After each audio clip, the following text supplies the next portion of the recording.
Jim Fielding, welcome to the conversation today. I'm thrilled to be here. Thank you for having me. It is a real pleasure to be with you. You're joining us from the Atlanta area. I'm south of Salt Lake I City, am. Utah. And today we're going to be talking about the recent retreat from Corporate Mm, DEI Initiatives. This is something that I feel very passionately about. I know you do as well. So we're as going to be well. unpacking this and exploring this together, Hmm. trying to figure out like what are the steps forward here. I Hmm. have to admit, it's like I feel like I'm beating my head against a brick wall as as I watch the news and as I hear people talking about this, both in the media but also in corporate spaces. Yes. And it's just so important. And yet, given the current political climate, lots of organizations are feeling maybe the pressure, the need to retreat. And so this is the reality that we find Hmm. ourselves in. Hmm. And this is what we're going to discuss. As we get started, I wanted to share Jim's bio with everybody. Jim Fielding, a proud Ohio native and Indiana University Hoosier, started his career on the department store floor. Over the next 30 years, he would lead some of the world's most beloved media and retail brands, including The Gap, Disney, Claire's, DreamWorks, and 20th Century Fox. Jim is known for his ability to combine storytelling and product merchandising into unforgettable consumer experience. As culture builder and talent spotter, he has recruited and trained global leaders in a variety of disciplines and at all levels. Today, Jim spends his time and talents on independent media, entrepreneurship, higher education, and philanthropy. He's partner at Archer Gray, an independent media company inspiring change through storytelling and innovative brand collaborations. And there's a whole lot more I could say about you, your background, and your work, but I'm going Yeah. to pause there. Anything you would like to highlight before we dive on into the conversation? No, I appreciate, sometimes I listen to that and I'm like, wow, that's really me. But no, I appreciate that introduction. And yeah, I'm honestly spending most of my time, which we'll get into. I'm spending most of my time now writing and executive coaching and doing public speaking, particularly on the topic we're going to discuss, because I feel this tremendous sense of urgency. It's funny what you say. I often say to my friends, I feel like the little Dutch boy with his finger in the dike because I feel like there's these little leaks happening all Mm, over the place, and I'm running to plug it. And it's hard to keep up. I mean, it's to your point, it's like a daily, there seems to be like a daily negative story about yeah. DEI now that requires reaction. But I love that we get this chance to talk because I'm trying to figure out, as you mentioned, how we get back on the proactive side because it feels most of what I'm doing now feels reactionary and defensive, to be honest. And I want to get back on the positive side of why DEI, why belonging and inclusion. So I'm thrilled to have this chance to talk. Yeah. So let's go there. It is frustrating. Like it wasn't that long ago. Like we saw the momentum swinging the other direction, For right? sure. You had the George Floyd George moment. Floyd, right? Um, you know, The I right to mean, it's marry. I horrible. mean, the right to As hor marry for LGBTQ Yeah, was as a moment. horrible as all of those things were that drove us towards, Mhm. that pendulum swing. We had corporations were jumping on board because there was social momentum, political Mhm. momentum, and organizations were jumping on board with corporate statements and DEI initiatives and Mhm. trainings and bringing in speakers and all this kind of stuff.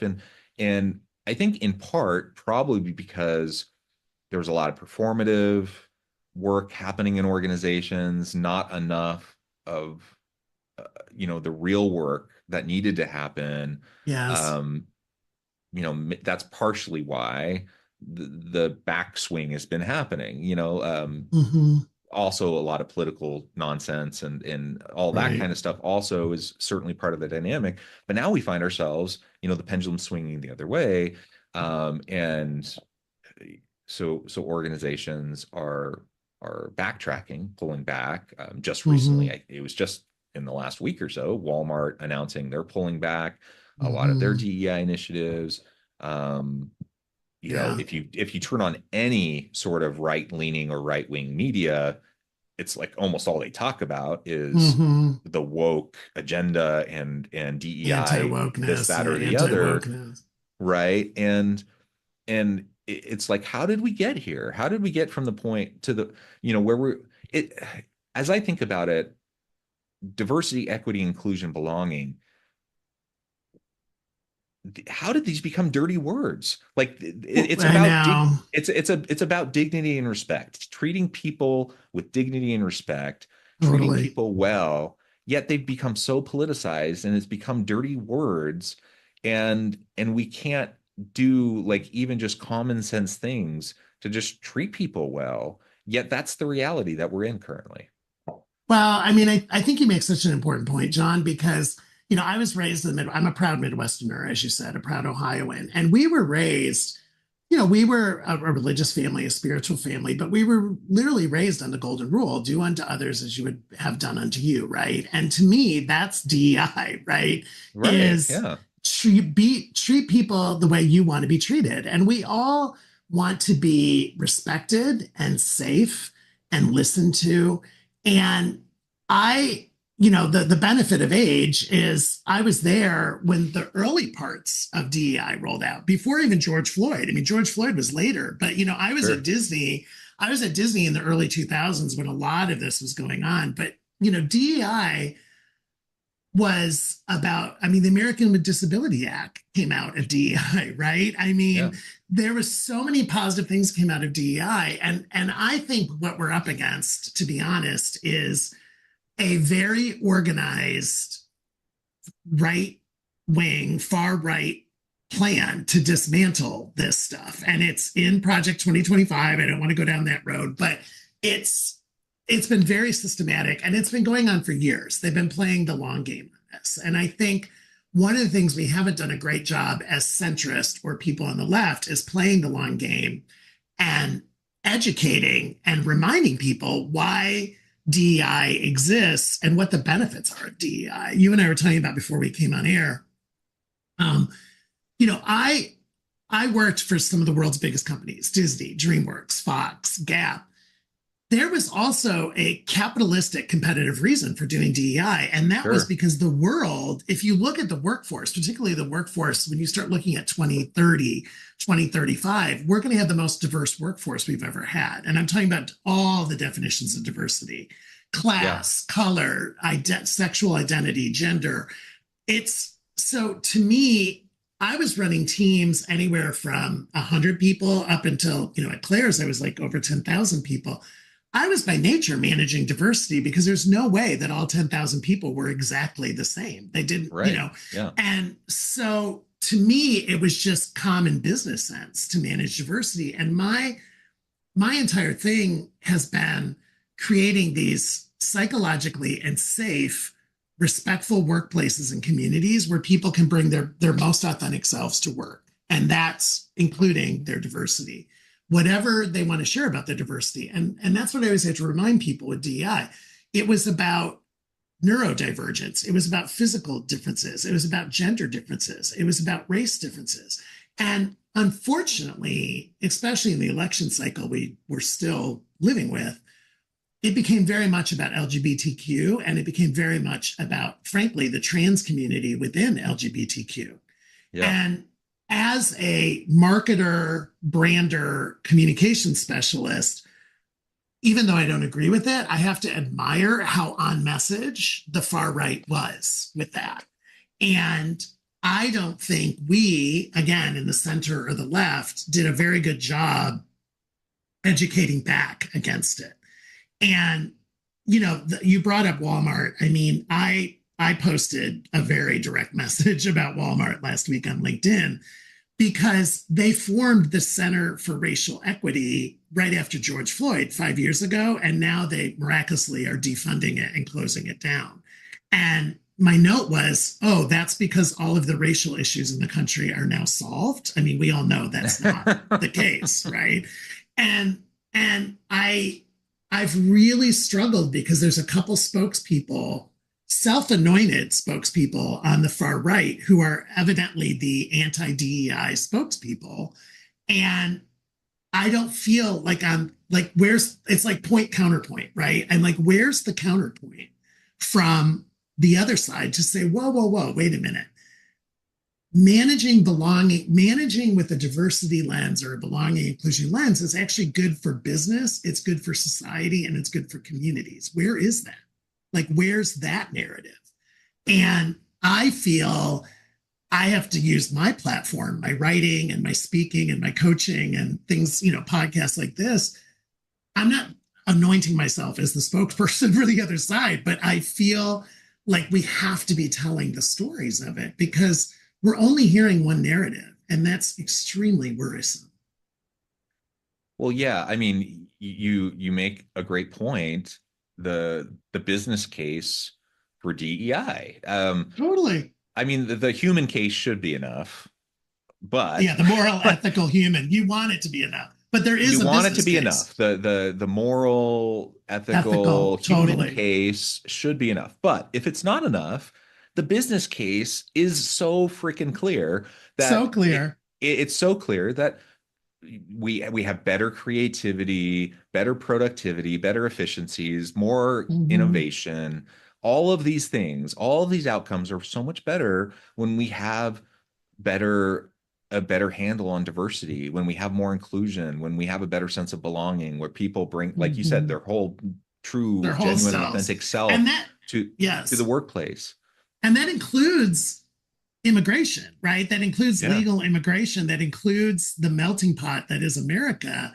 And some of my talks, John, and speeches, and I always worry when people hire me, but I'll literally stand up and say, if you think you're going to manage a team, I don't care if you're managing a team of 440, 400, and they're all going to be cisgender straight white people, like you're going to have a really hard time filling that team because again, just look at the demographic facts of America right now, right? And if you want, the whole point is you want to have the best talent available, and you want to recruit from a diverse candidate pool because you don't want to recruit from an echo chamber and have everybody. It's the same thing. Okay, I'm a proud out gay man. I managed teams. I didn't have an entire team of gay people. Like that doesn't make sense, right? I mean, Right. it's not, that's not diversity either. And if I wasn't able to work with a wide variety of people, I would have never been successful in my job. And to me, that was all the training that they put us through back in the late 90s and early 2000s was about recognizing your own inherent biases or your own microaggressions or your own leadership style that maybe you weren't open to managing diverse teams. Like that's what it was about. It wasn't, there wasn't this like woke agenda that we keep hearing about. I didn't even know what a woke agenda was.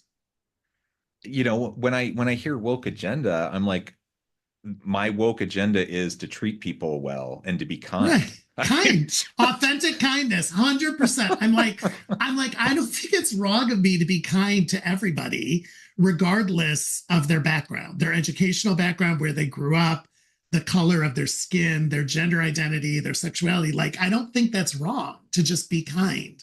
Um, yeah, and if a we've woke agenda lost means that. I'm not a total a-hole to everybody, I mean, Totally. Totally. I have the no a-hole rule. It's so funny you say that. Like people ask me now, the benefit of aging again and being in corporate as long as I've been is listen, we've all worked with varying yeah, degrees of a-holes in our life, right? And I have this filter now when I'm looking at coaching, when I'm looking at speaking, where I really am like, is this somebody I want to spend time with? Is this a company I want to spend time with? And yes, I have the glory of saying no.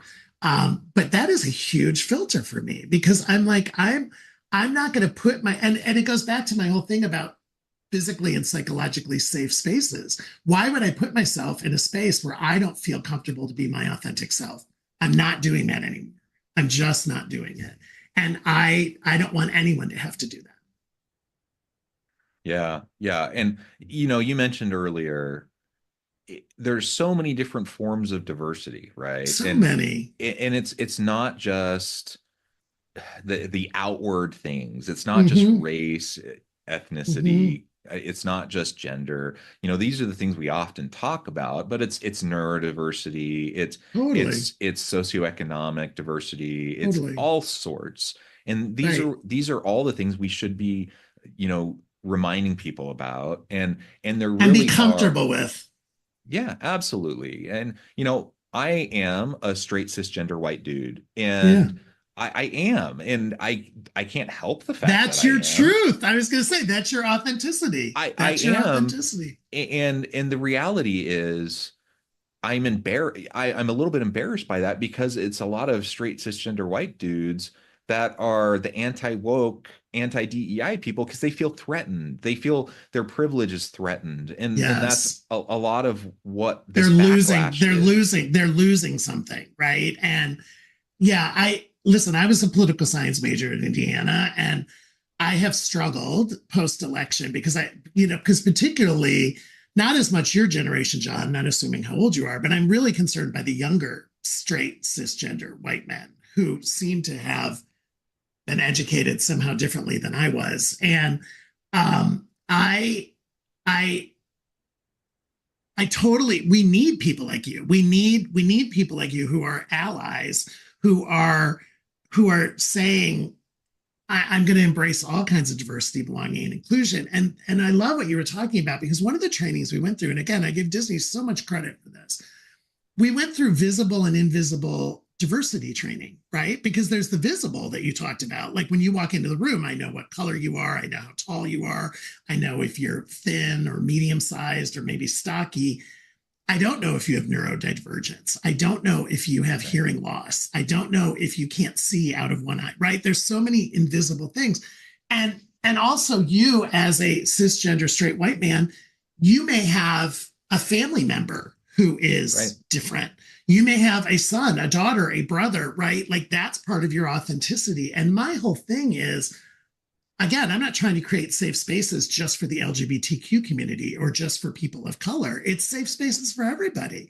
I want you to be able to work in a workplace and live in a community where you're safe to share your story and be proud of your story. And you know what? You're a straight cisgender white man. That's great, right? But you're also a straight cisgender white man that cares in a genuine, kind way about other people that are different from themselves. And that's part of your authenticity. And I don't think it should be this hard, right? I I I don't don't either. I don't think it should be this difficult, and it is. I mean, and I you mentioned this. I mean, you turn on your news feed or you turn on your television and you're like, oop, there goes another one. Walmart, Ford, Toyota, John Deere, right? And you're like, what? And always in their press release, John, they make a point of saying that they're no longer going to support pride groups like employee resource groups, or they're no gonna. And I'm like, wait a minute, like again, you're demonizing the gay community, the LGBTQ community. What about the black groups or the women groups or the neurodivergent groups? Like, are you going to not support all employee resource groups now? It's just Right. so narrow. And I feel like it's very reactionary. And in many cases, there are activists who are making lives very difficult for the C suites and the board of directors of these companies. And if the company leadership and board does not have courage in their convictions, they buckle. And that's what I see happening. And when I see it happen, I call it out. I have to. Yeah. Yeah. So, and it's sad. Like we It both is. said, it doesn't need to be this way. Like it, Mm-mm. I lament how politicized this has all been because Very really, much. I just want everyone to be treated with dignity and respect. I just want people to be treated kindly. Um, Baseline. Yes, baseline. yeah, and I want everyone. I mean, you don't have to be a person of color. You don't have to be um on the Mm-mm. spectrum. You don't have to be like anyone, everyone, right? And I want everyone to have equal opportunity, and I want Mm-hmm. everyone, to feel like they are safe. And this Yes, seems like a very reasonable goal. And I so think so too. And I thought and we were so done. I thought it was done. I I thought thought we were that's getting the there. other. Yeah. I thought we were getting there. I thought we were making progress. And I think I've learned lessons because you just never can assume it's fully, like, I just thought we were done. I thought we had like crossed some kind of a bridge. And now we're backpedaling, right? I mean, that's a word you and I used before. Like we're actually going backwards. And so then again, being a lifelong learner, I'm like, okay, what did we do the first time that we have to go back and do again? And to me, it was about narrative storytelling. It was about education. It was about um, calling out injustices and wrongs and unkindnesses when you saw it. Yeah. And we have to go back to that because that's my whole thing is like we live in a democracy and I love being American and I love democracy, the big D democracy. And there's always multiple sides in the democracy, right? And I love voting and some people win in a vote and some people lose in a vote, but you should still be able to have healthy discussions without it degenerating into unkindness and Yeah. these political ramifications. And like I said, I feel like I have a platform now, and so I have to use that platform. And I have practical real world experience. I mean, I was a CEO, I was a president, like I built diverse teams. And by the way, teams around the world. I had teams in Asia, I had teams in Latin America, Australia, New Zealand. I mean, that's also managing diversity, right? Like you can't look at everything with just an American lens if you're managing these global multinational brands. That's diversity. How people view something in Brazil or Australia is very different than how we view it. Yeah, absolutely. And maybe that's a good place to end this conversation. Sure. I'm not sure we have an answer. Like, how do we fix this? How Mm-hmm. do what's the path forward? I'm not sure what it is at this point, but maybe Mm-hmm. we start with just reintroducing civility back Mm-hmm. into the space. Yes, Because authentic I feel kindness. like that has departed. It has. it, It like has. it's just really we've gotten so far away from just being able to have reasonable conversations with people. It's become so polarizing and politicized. Let's just treat people with kindness. Let's have civility. Let's have some reasonable conversations. Yeah, I was gonna say And healthy debates. You're allowed yeah, to disagree. I mean, you are allowed to disagree. That is part of being an American, and part that's freedom of speech, and that's living into democracy. I value people. I don't want a bunch of people. I don't want to live in an echo chamber like where everybody thinks absolutely. exactly like I do. So, but I don't, to your point, want it to degenerate into anger and people closing their minds to the discussion. Like I want it to be civil, to your point. So I think that's a great place to end because um, I know inherently people believe in authentic kindness. And I know inherently they believe in the golden rule and that they want to be treated the way, like they just have to think about, wait a minute, do I want to be treated the way I'm treating this person or this group or this situation? And I bet 90% of the time the answer is no, that's not how they want to be treated. So Absolutely. we just have to go back. Yeah. Well, Jim, this has just been a really great conversation. My There's a pleasure. lot more to be said, but I note Yeah. the time. I'm going to have to let you go. Before we wrap things up, I wanted to Mm-hmm. give you a chance to share with the audience how they can connect with you, find out more For about your work, sure. and Yeah. then No, I give us a mean, final word for today. yeah, I appreciate that.